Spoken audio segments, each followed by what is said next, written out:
Hi everyone, so I'm biting the bullet and attempting to do a video demonstration, well, practicing it, so it's not going to be the best, but yeah, just to talk you through a little bit about what I'm doing. I'm still working on the camel.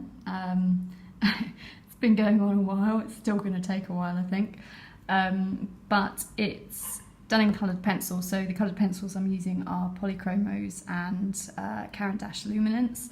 The luminance pencils are quite soft, so they're great for putting sort of a base layer and everything down, and the polychromos are kind of my go-to pencil. They're a lot harder, they can be sharpened into a very fine point, so I can get lots and lots of detail in. They're great for doing sort of the top layers and the finishing details. To make sure I get a good coverage over the page, because I work on textured paper, you need to sort of use blenders to make sure that you get the colour down into the tooth of the paper. So I use odorless solvents, which is what I've used on this base colour here. They just blend it and allow you to move the pigment around the page a bit more and get it down into all the little nooks. And then I also use dry Derwent blenders, and things like cotton pads or a little bit of toilet paper is always good for scrunching up and blending. And cotton buds as well, so various household products are also used to make this. But yeah, so that's an overview of what I'm using at the moment. Right now I've put a base layer down to get the background colour in, and then on the top I'm just layering lots of sort of different colours that make up all the individual hairs and textures around the eye. So I'm now going to start blending. This is just a Derwent pencil blender. It just smooths out the pencil and sort of takes away some of the definition, and then I'll put more layers on top to gain more definition. Anyway, that's enough for now, so I'll let you watch.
So I'm working quite roughly on this because all I'm wanting to do is blend out this area.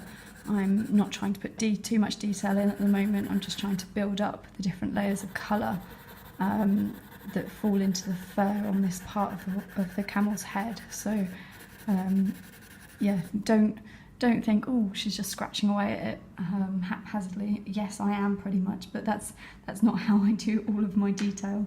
So that's blended that out a bit more. It's a bit softer now, so I can go in with a sharper pencil and put in some more detail.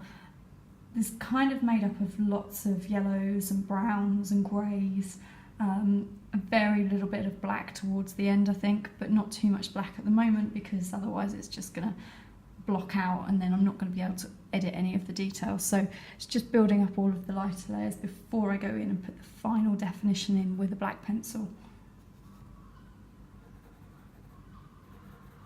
I'm just using some burnt umber here as parts of the coat have sort of gained a bit of a reddish brown tinge where I think the eye's been weeping.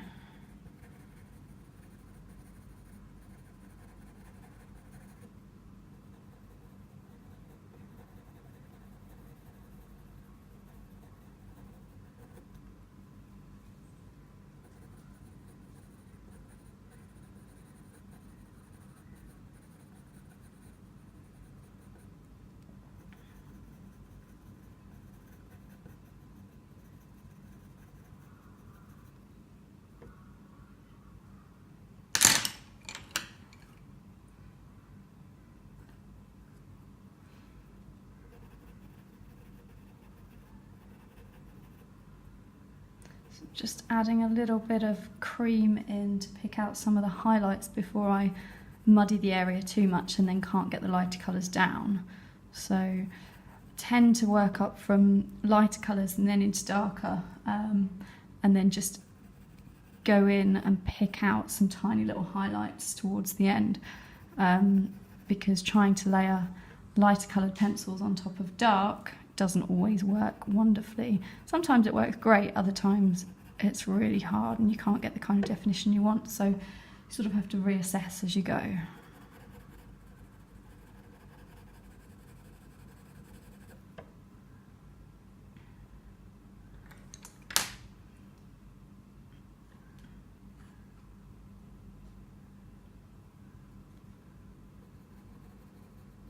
Okay, so a little bit of bisque just to sort of pick out those hairs within the coat here. This camel's got so many different colours of cream and yellow and brown and grey, it's insane. I've got every possible pencil within those colour ranges out on the desk at the moment. It's a bit of a mess. I keep losing the ones that I actually need as well, which isn't helpful.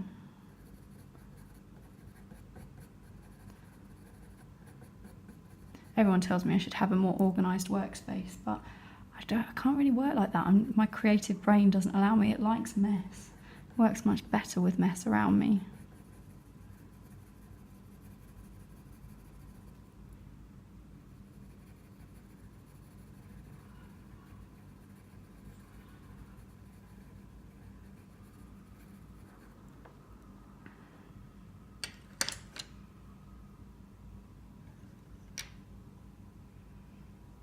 Tiny bit of brown ochre, just to, again, another contrast in colour to pick out some of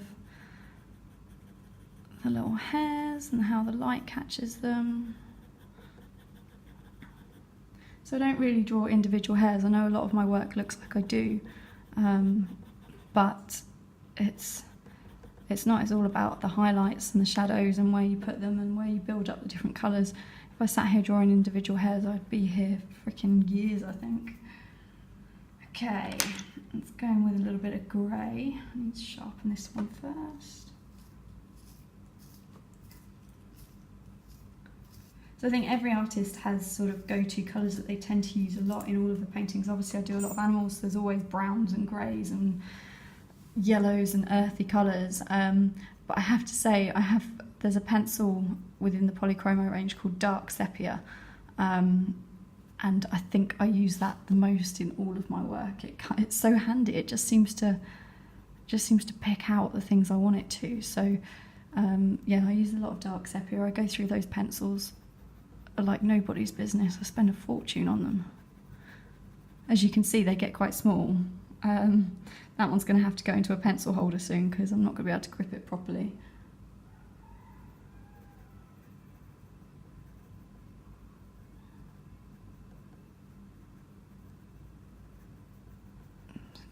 Out some details. I'm almost ready to put some black through this bit here.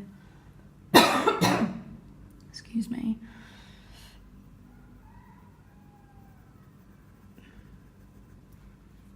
I think the Dark Sepia is like a softer version of the black, I suppose, so actually it enables me to pick out a lot more without sort of overpowering the drawing, because black tends to, I don't know, you don't want to use it in large areas. Nothing is ever black and nothing is ever white, so you always sort of want to use other colours to create that illusion because light bounces off of them, so they're never truly black or white. You just use them for the shadows and the shading.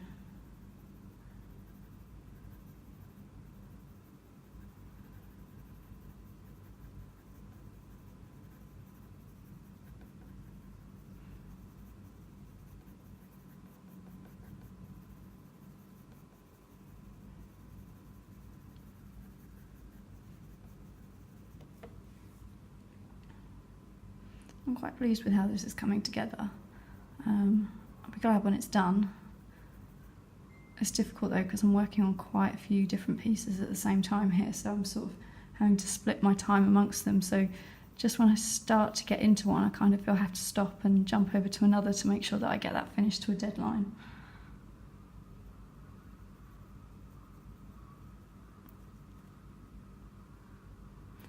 Okay, so I think you're getting the gist of what I'm doing anyway. If anyone's got any questions at all, post them in the comments and I'll happily answer them either on another video or by reply message or comment. So yeah, feel free to ask anything, I'm happy to answer. I'm no expert, I sort of figure things out as I'm going. My way of learning is to try and keep playing with something until I get it how I want it. So yeah, formal training is never something I really err towards. I like to just experiment and figure things out for myself, if I'm honest. But I'm happy to share my experiences with you and tell you how I discovered things or what's worked for me, and then you can sort of take that information and use it as you will and develop your own ideas from there, really. Okay, so I've put some final black in there just to bring it out a little bit more. As you can see, it's just given that little bit extra texture around the eye, so it almost looks a bit more three-dimensional. So I'm going to leave that there for today. I will do another video in the next week or so on this one, just showing you probably the halter, because there's a lot of intricate detail, a lot of work with light and shadow going into that, where it's the woven texture, the raised bits of the rope, I suppose, are catching the light. So it's going to be quite an interesting one to watch, I think. Anyway, like I said, got any questions, pop them in the comments. Yeah, that's it, video done.